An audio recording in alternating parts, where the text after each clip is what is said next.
নমস্কার বন্ধুরা, সবাইকে জানাই রাধে রাধে। আজকে আমাদের আলোচনার বিষয় হচ্ছে সরকারি চাকরি সম্পর্কে। কোনো ব্যক্তি তার জন্মছকে কী করে আইডেন্টিফাই করবে যে তার সরকারি চাকরি যোগ আছে কি না। জন্মছকে সরকারি চাকরির জন্যে দেখতে হবে যে সূর্যদেব হচ্ছে সরকারি চাকরির কারক গ্রহ হিসেবে ধরা হয়। সূর্যদেবের অবস্থান দেখতে হবে। আর আমাদের কর্মক্ষেত্র কোনটা? কর্মক্ষেত্র হচ্ছে দশম ভাব, অর্থাৎ এটাই হচ্ছে দশম ভাব।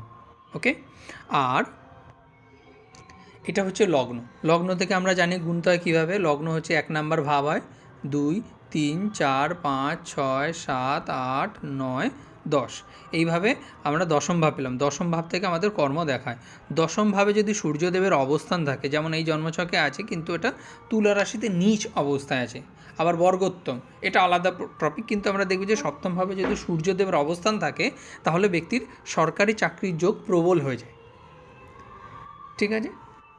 দশমভাবে যদি কোনো শুভ গ্রহের অবস্থান থাকে, তাহলে শুভ গ্রহকে শুক্র থাকতে পারে, বৃহস্পতি, এগুলো শুভ, চন্দ্রমা শুভ গ্রহ।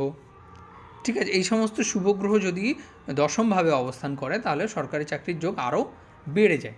এইবার সূর্য এবং মঙ্গল। মঙ্গল হচ্ছে সেনাপতি, যেমন এই জন্মছকে মঙ্গল এখানে অবস্থান করেছে। মঙ্গল হচ্ছে সেনাপতি, সূর্যদেব হচ্ছে কি অ্যাডমিনিস্ট্রেটিভ, সরকারি আধিকারিক। এই মঙ্গল এবং সূর্য যদি উভয়েই দশমভাবে অবস্থান করে তাহলে ব্যক্তি সরকারি চাকরি পাওয়ার সম্ভাবনা অবশ্যই থাকে। ঠিক আছে, সূর্য এবং বৃহস্পতি যোগ যদি থাকে দশমভাবে তাহলে ব্যক্তির সরকারি চাকরির সম্ভাবনা প্রবল। আচ্ছা, তারপরে এবার শনিদেব। শনিদেব যদি দশমভাবে অবস্থান করে কর্মের ভাবে, শনিদেবকে আমরা সবাই জানি যে কর্মের ফলদাতা, তো শনিদেব যদি কর্মভাবে অবস্থান করে তো ওই ব্যক্তির প্রথম জীবন স্ট্রাগল দেবে, কিন্তু শনিদেব একবার যদি তাকে চাকরি জীবনে নিয়ে আসে না, তাকে খুব বড় অ্যাডমিনিস্ট্রেটিভ অধিকার দিয়ে দেয়, মানে দীর্ঘদিন যাবৎ উনি চাকরি জীবনে থাকবেন উইথ সসম্মানে। ঠিক আছে, তারপরে যদি শনি এবং রাহু যদি অবস্থান করে দশমভাবে তাহলে চাকরির গুণগত মান বা পোস্ট বৃদ্ধি পায়, কারণ রাহু হচ্ছে এক্সপেনশনের কারক, শনিদেব হচ্ছে কর্মের কারক।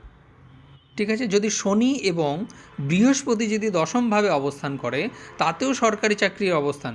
আমরা এটুকু জানি যদি শনি এবং বৃহস্পতি যদি জুতিতে থাকে, দৃষ্টিতে থাকে, তাহলে কি হয়, ব্যক্তি খুব ছোট বয়সেই চাকরি বা আর্থিক উপার্জনের ব্যবস্থা করে নিতে পারে। ঠিক আছে, এইবার বলবান লগ্নপতি, এই যে লগ্নের যে যিনি অধিপতি, এই বলবান লগ্নপতি যদি দশমভাবে দৃষ্টি করেন অথবা দশমভাবে অবস্থিত হন অথবা একাদশভাবে দৃষ্টি বা একাদশভাবে অবস্থিত হন তাহলে এই ব্যক্তির সরকারি চাকরির বিশেষ সম্ভাবনা থাকে। তারপরে আরেকটা কি আছে, দশা। দশা, আমরা যে দশাটা দেখব, এই দশা স্ক্রিপ্ট হয়। ঠিক আছে, এই দশাতে দেখব যে আমাদের 10 নাম্বার ঘর, 11 নাম্বার ঘর এবং 2য় নাম্বার ঘর অ্যাক্টিভেট আছে কি না। 6 নাম্বার ঘরও এতে প্রযোজ্য। কারণ আমি হিসেবে যদি বলি তাহলে 1 নাম্বার হচ্ছে কি আমাদের সাফল্য বা ইচ্ছা পূরণ, 11 নাম্বার। 10 নাম্বার হচ্ছে কর্ম, 2য় ভাব হচ্ছে অর্থভাব, আর 6 নাম্বার হচ্ছে সার্ভিস সেক্টর। যেহেতু আমরা চাকরি নিয়ে আলোচনা করছি তো সার্ভিস তো আমাদের রাখতেই হবে। এই কটা ভাব যদি অ্যাক্টিভেট হয় দশার অন্তর্দশাতে তাহলে ব্যক্তির ওই সময় সরকারি চাকরি পাওয়ার সম্ভাবনা বেড়ে যায়। ঠিক আছে,